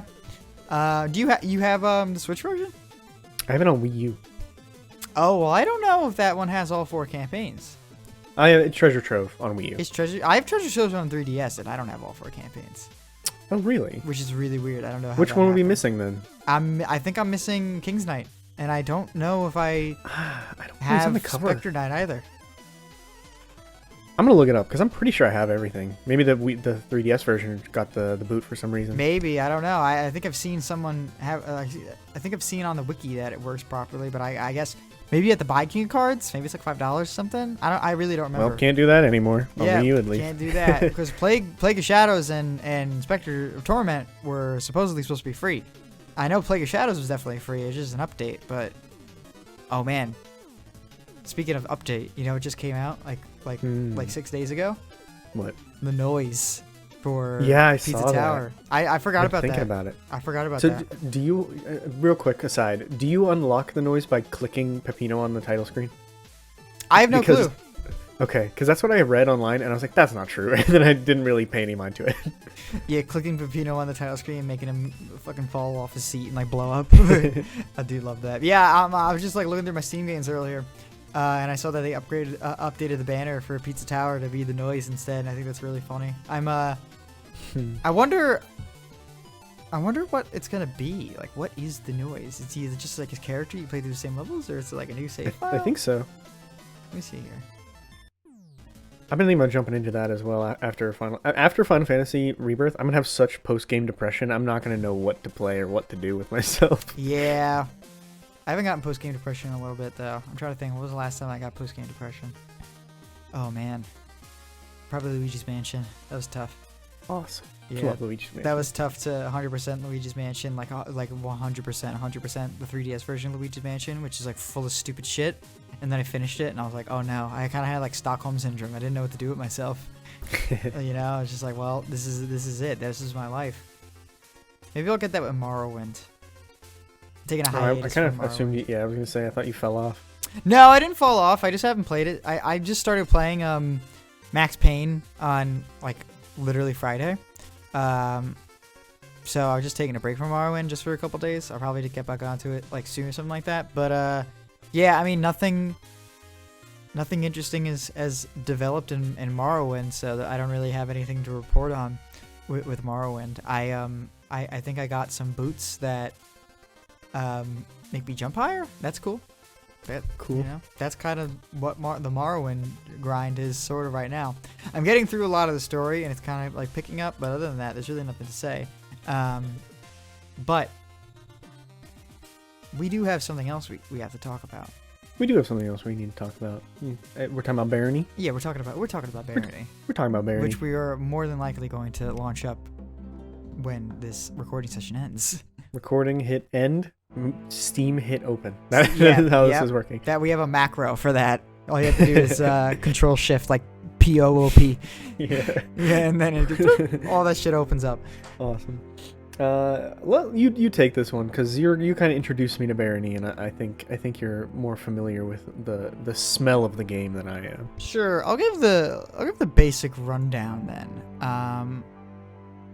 So Barony is like, I'll give the basic rundown and then maybe you can talk about more of the deeper mechanics because you've actually spent double the amount of time that I have with it. Yeah. But Barony was this game that I just found during my break one day. I was just hanging out on my phone. Well, I don't know if you heard that.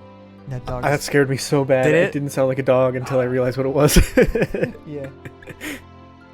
Hold on, I might have to get that dog actually. Oh, never mind. Yeah, I do have to get a dog at some point. At like 2:30, supposedly another dog is supposed to come, and I'm supposed to wrangle he. So interesting. Yeah. But that's neither here nor. That's so funny. So, it was just some game I found on my break, and it was just this. It was supposed to be this like a crazy deep roguelike, is what the YouTube thing advertised it as. And I was like, crazy deep roguelike, like dungeon crawling.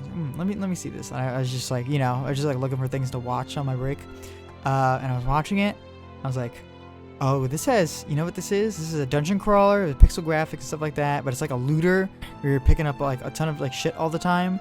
And then there's Skyrim leveling, sort of, where you like get better with like doing the things you're good at and stuff like that.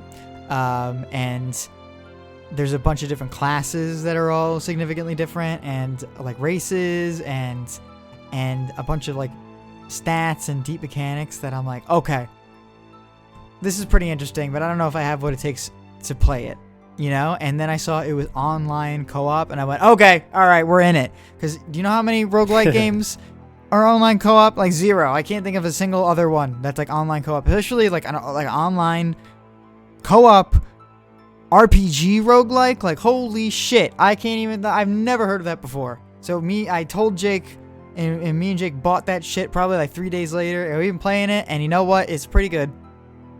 It is pretty good. There's something that makes me a little nervous about Barony, though. I don't know if I've expressed this to you. Is that the game just kind of like resurrected out of nowhere. I don't know if you ever saw this.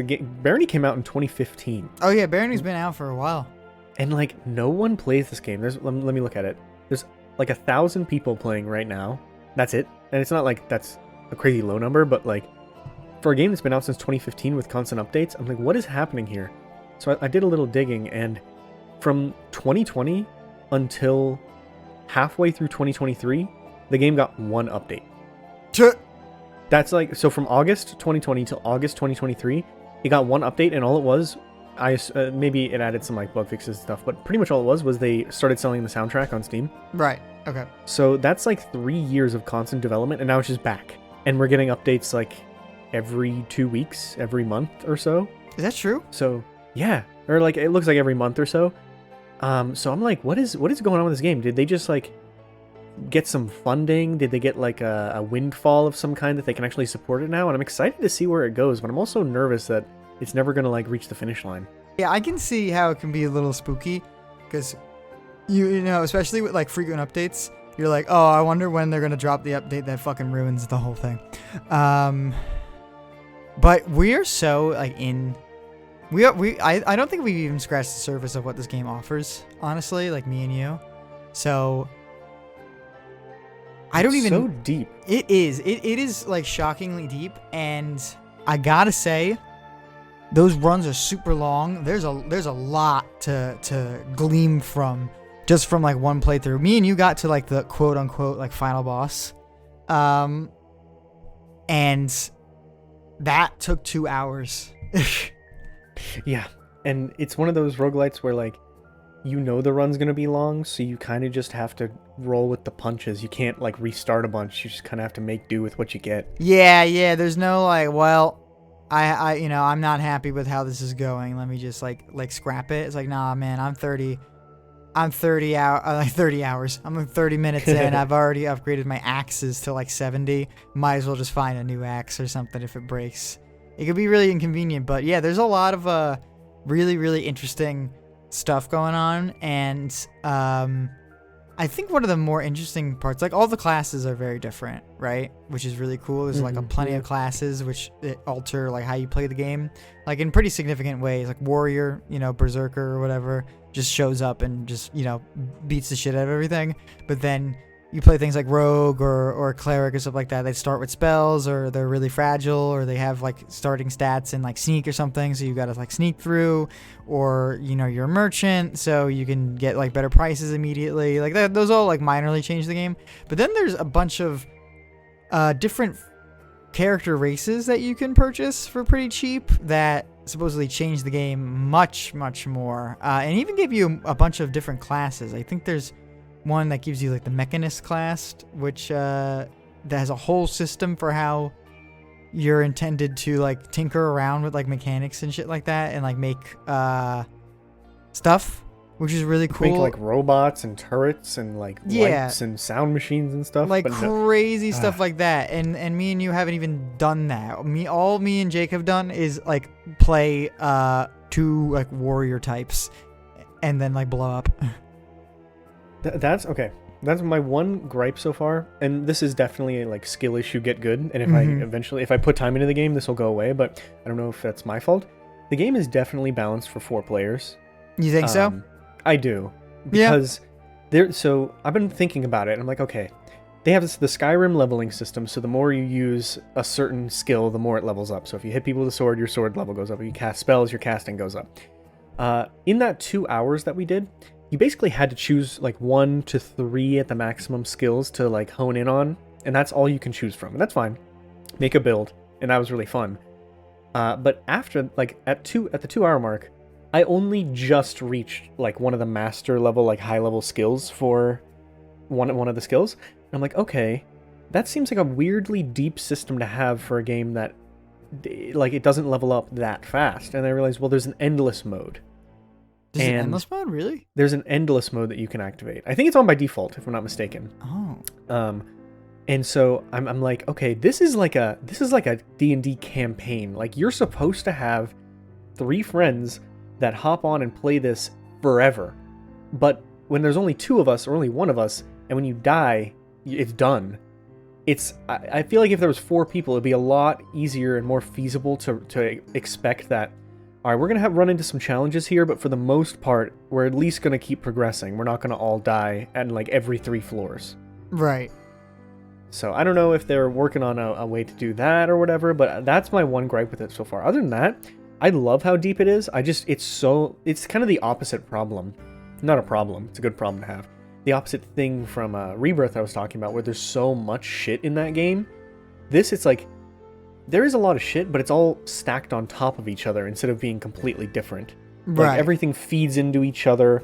All of your weapons feed into your skills, which feed into your crafting and purchasing, which gets you better materials to make better weapons and better spells, and then your spells feed into your alchemy and like, it all goes together to help you advance and create this like incredibly deep RPG experience. But it's so short-lived for us that I'm like, I want to experience it, but I feel like I haven't gotten a chance to. Yeah, we just have to get good at the game, it seems. Yeah. Like, I don't know. Like, maybe once we start, really picking up the tools of the tricks of the trade, we'll be able to kind of move past these issues. Yeah. Sort of. But I don't know. It's kind of like we'll see it when we see it. And I'm sort of really interested on just because one of the things that sort of sucks is that it starts out with what's it called? Is you start out with the human race and that's it, and you have to buy all the other races, and like the human race just doesn't have anything of interest, and I'm like, damn, all these other races seem like so much more fun. They give you like some type of gimmick where it's like, oh, you're a vampire, well, you cannot interact with humans or else they'll get mad at you, but you can like drink blood off of corpses and you gain health or some shit like that. Like, that's cool. I wish we started with like at least like a couple more options like that, just to vary it. And I'm just so close to dropping like 2 bills on it, like right now. Looking at it right now, it's 4 bills. I'm not, though. That's the thing with me, is like, there's so much stuff that we haven't even seen, let alone gotten used to. That's true. That I want to take my time and like learn the game, and then I'll start like that really feels like changing your character in a game like The Binding of Isaac or whatever. It does change the game, but it changes the game in the way that your stats are different and you start with a different item, and that's kind of what the classes are really in this. Yeah. Whereas these races are like playing as Plague Knight. Like, you're playing a different game almost for some of them, not all of them. Yeah. So I kind of want to just get... there's still several secret floors we haven't even made it to, let alone cleared. There's enemies we haven't seen. There's items we haven't used, spells we haven't seen. So I kind of want to experience everything and learn a lot of it before I dive into that. Because I feel like whenever if I boot up a game as like a Incubus or whatever, I'm playing like a different game. And then whenever I go back to playing as a human, I'm going to be like, wait, but I don't have that skill anymore. And I'm going to get all like mind flooded. Right. You know Yeah. I mean, yeah, it is. We have barely scratched the surface, and that's why I think we definitely got to put some more hours in, because I'm having a great time. Because also another thing that goes to show how we are still in our infancy is that we still get like destroyed by simple shit. Fucking boulders. Boulders was really funny, but I'm thinking of the mimics, which I gotta say, I really like how they did the mimics there. I think it's so easy to be like, all right, well, your players can just hit every chest and then it'll reveal if it's a mimic, and that kind of removes the threat of the mimic. But the way they do mimics here is that even if you hit the chest, it doesn't come alive. You just have to, it's always a gamble. It's always a roll of the dice when you open that chest, and it's always funny. I believe that if you hit the chest enough, it will wake up. But then at that point, you're like, well, I'm wasting a lot of time, and there's a hunger system, so you can't really afford to waste that much time. And the Minotaurs come in, and you're like, oh man, I can't. I gotta go.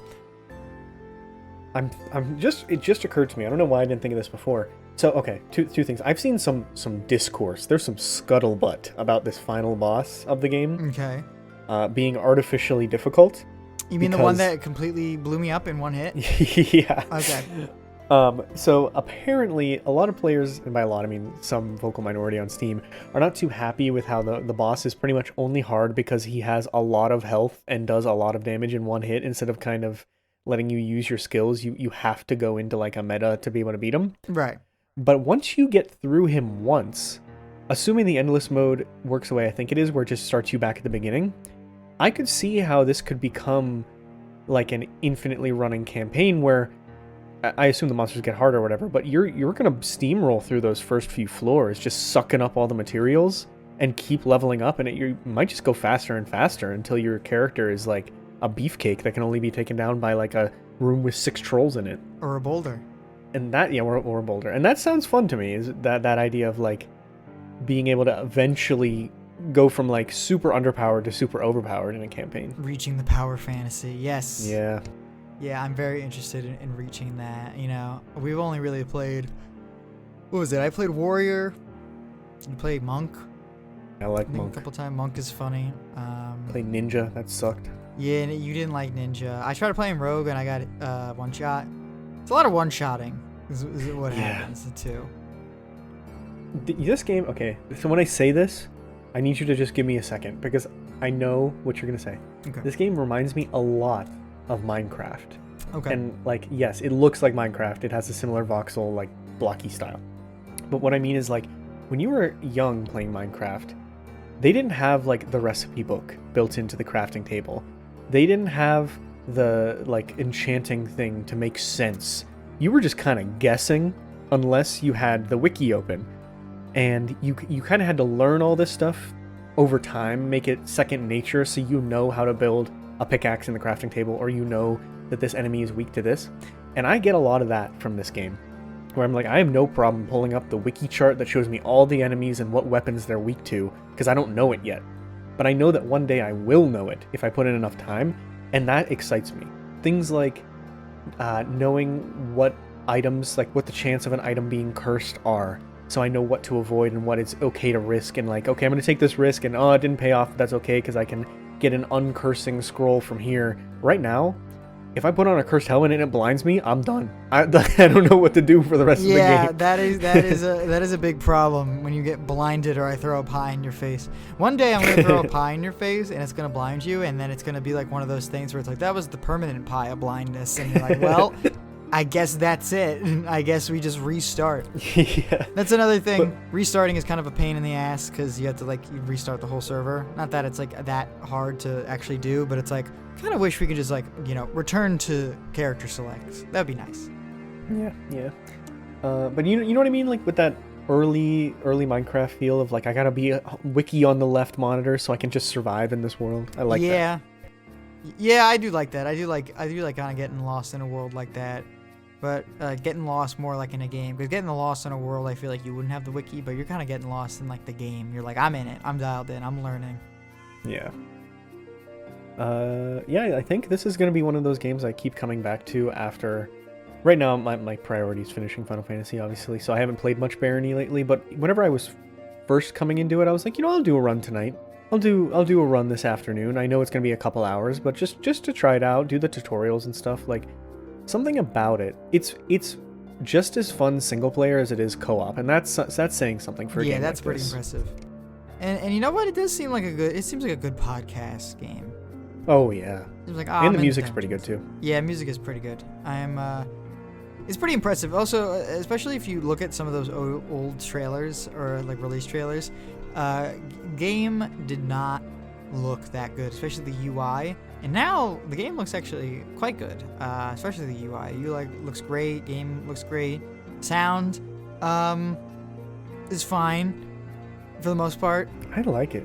Yeah, I like the sound. I don't really like the evil Baron voice acting. I do like the gnomes though. That's funny. The gnomes. Yeah. That is like probably my favorite part of the game. Although gnomes are really scary. We went into the gnome area. We were like, oh, let's go to the gnome forest. That'll be funny. And they brutalized us. I couldn't believe it, dude. Yeah, I was doing a solo run and I was like, I'm really strong right now. I got a ton of really good spells. I got a ton of really good weapons very early on. I'm feeling confident. I want to go to that gnome mine and see what's up. Go down. instantly 3 gnomes bust down the door to the spawn room and zap me with lightning until blood shoots out of my eyeballs. I'm like, okay. Yeah, well. They don't even wait. They don't even wait for you. They're like, oh, usually you're in the spawn room. You're like, all right, let me take a second. Let me redo my inventory. Gnomes are like, yeah, I know you're here. And they're like garden gnomes too. Yeah, they're not even threatening. That's another thing that's so funny. They could have made it like, I don't know, the ghoul zone or something like that, and they're really scary and like, don't go to the ghoul zone, but it's like, no, don't go to the gnome forest. That's a bad move. Oh man, yeah, I really like this game. I'm hoping it continues to get support, and I'm hoping that it gets like an Among Us moment where something makes it blows up and there's a ton of people playing, and then we get all these strategy videos and stuff, because it deserves it. It really does. Yeah, that would be really nice. I do think they put a lot of effort into it, like more effort than a lot of roguelikes that are out there. And it seems like the people behind it like really do at least enjoy the craft of the game, you know, supporting it after so long, even though it is not the most talked about game. And, you know, the game literally just got a big ass update a couple weeks ago. Eat My Hat, right? What was it? Eat My Hat? Mm-hmm. Yep. Yeah, something like that. And that's great. That's fun. So, you know, hopefully they can ride this wave for a while and just like keep adding to it, or, you know, try to work on the marketing maybe, and they can get more and more players. And maybe they're at a point where they're satisfied, you know? Who knows? I mean, they got more people playing it right now than Payday 3, so... That is true, but also, I don't know if that's really too difficult right now with how Payday 3 is going. Payday 3, Mortal Kombat 1... Well, actually, Mortal Kombat 1 is still popping off in a really casual audience, but all the fans of Mortal Kombat really fucking hate it, I gotta say. But what was the other game that came out? Oh, what's the other game that just came out recently that like has like the like not sustaining player base? Oh, it was that one, right? Like the big one. What is it? Not The Last of Us, but the Left Behind or something like that. The Day Before. Day Before, yeah. Day Before, yeah, that sounds about right. But what was it? Yeah, speaking of, sorry, you mentioned Among Us, and it's on my head. Did you hear about the? Yeah, we got to talk about it. We got to talk about it. Animated Among Us. Oh yeah, yeah, I did. What's up with that? In man? fact, I'm looking at it right now because I was gonna bring up the same thing. Oh, were you? Oh Yep. man. Okay. No. I guess we're talking about this. Did you read about the characters that they're playing? No. Okay, hang on. I gotta find the article where they explain them. We got the character descriptions here. We got Randall Park will voice Red, Captain of the Skeld. People pleaser, blowhard. Leadership and confidence are his traits. We have Ashley Johnson, who is Ellie in The Last of Us, voices Purple. She's safety, suspicion, and sarcasm. Yvette Nicole Brown voices Orange, an HR corporate spineless shill. And Elijah Wood will voice Green, the unpaid intern who's just happy to be there. So is this like what's the audience? Children? Okay, so I don't know if you are aware. I'm unfortunately aware of this. Oh. That Among Us roleplay videos are incredibly popular with the youths. So it's just like people will play Among Us, but as characters. Okay.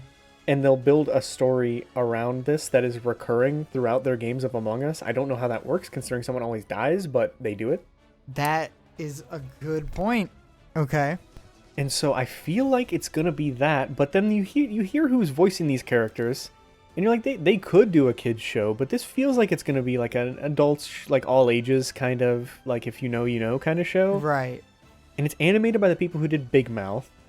Oh, okay. And it's being worked on with the development team of Among Us, who has always targeted like just an all ages audience, not necessarily kids. So, but you're right, like they have an audience of people who like Among Us, but who is that nowadays? Is that anyone? I don't know. I mean, I'm sure it is, but like who's the audience for like a show? That's the real question. Like, what is the show gonna be? Especially with Elijah Wood. Elijah Wood, I think, is pretty particular with his projects, because he's not like, I feel like he could be in a lot of like big budget like schlock like fest like Hollywood like type beat, but he's in a lot of more of the lower, not like lower value, but the lower like quote unquote Hollywood value like kind, like more of the indie, more of the experimental, like the weird type of stuff that I think will like that has a bit more integrity. So I feel like it would be very out of character for Elijah Wood to read the script or read what they were going with and go, like, and it's terrible. And he goes, yeah, all right, fine. You're offering me some money. Like, I would be really surprised. You know? The fact that all they announced was here are the people who are voicing the characters, and they don't even have someone, like, to buy the show yet, tells me that they probably just got some voice actors who like the idea of doing a lot of improv. That's kind of the vibe I'm getting from it, but maybe I'm off base. I mean, I know Randall Park can definitely do improv. Yeah, like either that or maybe they like Among Us. You never know. Yeah, but maybe they're big fans. Like, yeah, my kids like Among Us. Does Elijah Wood does he even have kids? I don't know, probably, but I don't know. This just I feel like this is actually like that's what I kind of wanted to ask you is like why does it actually sound like it would be kind of good? Like not good, but like it's probably only gonna be a mini series anyway, like 6 episodes of like a stupid show about Among Us, and you just get to like make fun of it the whole time, and they're in on the joke.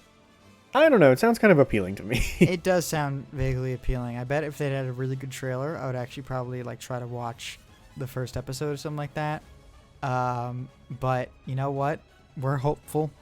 We're hopeful little Zoomers who just want good things in life. Video game adaptations have been good lately, but they don't all have to be super serious. They could be Among Us and be stupid and funny, and that'd be fine with me. It's like that one skit in the Mad cartoon show where it was like the cartoon cereal. I don't know if you ever saw that. No, I don't think I have. Yeah, because it's not good, but whenever mainstream media references video games, even though video games is its own mainstream media, I'm always like, oh my god, a video game! It's not just me. You know? I hate when that happens, but I love when that happens at the same time. Yeah, it makes me feel like I'm a part of society again. Okay. I am not looking forward to the Among Us television show because it's going to cause all sorts of disgusting discourse on the internet. That's true. But at the same time, I am kind of looking forward to it. So that's where I'm going to leave that. See, that's the thing. Well, you said that they didn't even buy the show. The show is not even purchased yet. No, they just know, like, that's the thing that's surprising me. Is like they don't have money. They're just using the Among Us money to make it. Which is, like completely crazy, I would say. Yeah. But I guess I gotta say, those guys at Among Us probably have made more money than they know what to do with. They might be the only developer that ever got that like super giant flux of players and actually managed to keep it going for a bit. Yeah. I still think it has a ton of players, doesn't it? It does. It still has a ton, but not. I mean, like in 2020, like that was nuts. Yeah. Like Fall Guys, they weren't able to keep up. Even Fortnite wasn't able to keep up at first, and then like other games like what's that one that everyone's talking about right now? It's like super popular. No, not the finals. Balatro. Like that's not an online game, but like still, it's that card game. It's just like a card roguelite, but then it got a ton of players and a ton of attention. And now it's like in some heat with the ESRB and stuff. I don't know. Oh, interesting. I don't know. Oh, Pal World. That's what I was thinking. Oh, of. Pal World. Yeah. That doesn't have it. Wait, that's cards? Where's the cards? No. No, Balatro is the card game, but Pal World was one I was thinking of. That is like another one of those can't keep up with the servers and oh my god. All right. Not to keep this as just like the news show, but did you hear about this Star Wars Battlefront 2 online launch? I have heard that it has a very poor launch, but I don't know why. They launched the game with 3 servers that each could house one game of 32 versus 32. Excuse me? Thousands of people bought this game, and only like 128 or whatever that math works out to could play it at once. How do you fuck that up? That mad? I don't know. I guess they just thought people weren't gonna buy it, but it's EA and it's Star Wars. It is literally. That's like one of the biggest. They should have like seen when it was announced, like the reception that they got. Like I saw so much reception, be like, oh my god, our childhood is back, like stuff like that. You're telling me that no one at EA was like, oh no, we made a mistake. We have to go get on this and make some more servers. This is just how you launch online games now. It's fine. It's just how it works. Yeah, they just don't give a shit, I guess. As, I guess if you're a big corporation, you don't have to. You can just do that shit. Yeah. All right, you got anything else you want to chat about, or you want to sign off? I am pretty good. I'm looking at a GIF right now of an enemy character in Far Cry 3 getting mauled by a tiger, and there's a bunch of heart graphics. Awesome.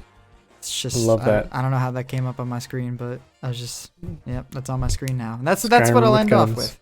Yeah. All right. Well, until next time then. Yeah, let's play We some goddamn will games. Yeah. see ya. We're gonna See play ya. Barony. Yeah, let's play some goddamn Barony. Bye. Bye bye.